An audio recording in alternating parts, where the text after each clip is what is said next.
Hello, bachcho. Let's read the question. The question is saying ATP synthase enzyme are found in prokaryotic plasma membrane and in the inner membrane of the mitochondria. What does this suggest about the evolutionary relationship of this eukaryotic organelle to the prokaryotes? तो आइए देखते हैं हम इसका की concept.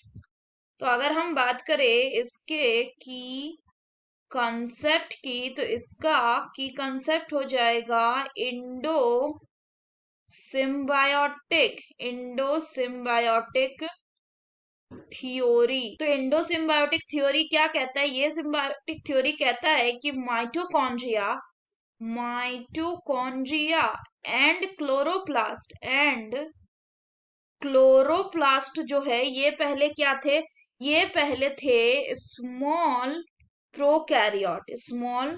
Prokaryotes जो किसके अंदर रहते थे? जो रहते थे लार्ज सेल्स के अंदर। तो इसका मतलब क्या हुआ? इसका मतलब हुआ कि जो माइटोकॉन्ड्रिया है ये कैसे बना है? So mitochondria has evolved from an engulfed prokaryote that used, जो किसको यूज करता था? that used aerobic respiration।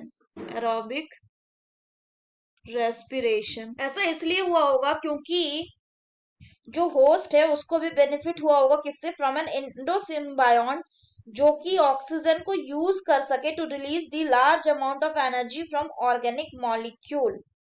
तो इसीलिए over the course of evolution जो होस्ट सेल था और उसका जो एंडोसिम्बायोन था वो क्या हो गया?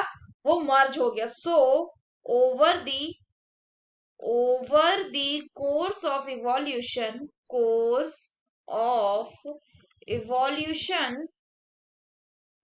the host cell and the endosymbiont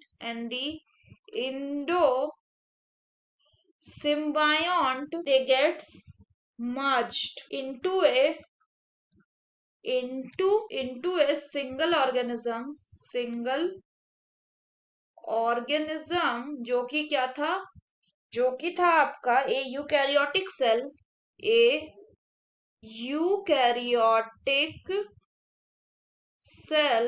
with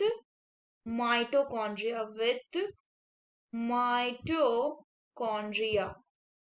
तो ये बताता है एंडोसिम्बायोसिस किसका? माइटोकॉन्ड्रिया का यूकैरियोटिक सेल के साथ। So that's all for the question बच्चों। Hope you understood it well. Best of luck.